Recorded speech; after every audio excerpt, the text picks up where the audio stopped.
حامد میر صاحب کے ساتھ جیو نیوز پر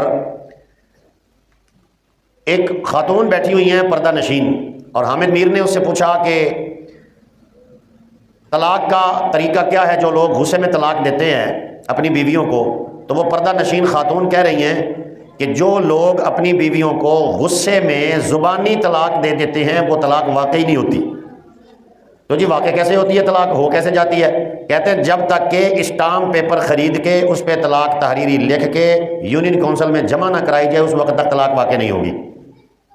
بندہ ایسی عورتوں اور ایسے لوگوں سے پوچھے کہ بھئی شریعت یونین کونسل سے آئی ہے، جو آپ نے یونین کونسل میں طلاق نامہ لکھ کے اسٹامپ دینا ہے تو طلاق واقع ہوگی، یا شریعت مدینہ الرسول سے آئی ہے، نبی کریم صلی اللہ علیہ وسلم کی حیات طیبہ، آپ کی زندگی، آپ کی شریعت مطہرہ سے ہمارے پاس دین پہنچا ہے۔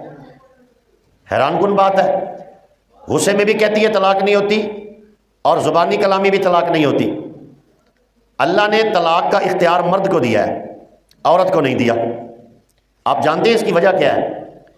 میاں بیوی پارٹنر ہوتے ہیں زندگی کے، شریک حیات جسے آپ کہتے ہو، تو عورت کو اختیار کیوں نہیں دیا طلاق کا؟ اس کی دو وجہ امام شامی نے نقل کی ہیں۔ امام شامی رحمہ اللہ کہتے ہیں کہ عورت کو اللہ نے طلاق کا اختیار اس لیے نہیں دیا کہ یہ ناقص العلم بھی ہے، ناقص العقل بھی ہے، اور اسی طریقہ سے کمزور ہے مرد سے۔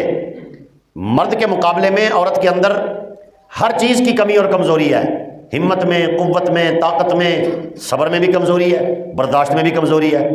مرد دیر سے غصے میں آتا ہے، عورت جلدی غصے میں آ جاتی ہے۔ مرد دیر سے فیصلہ کرتا ہے، عورت جلدی فیصلہ کر لیتی ہے۔ مرد دیر سے سوچ سمجھ کے قدم اٹھاتا ہے، عورت جلدی اٹھا لیتی ہے۔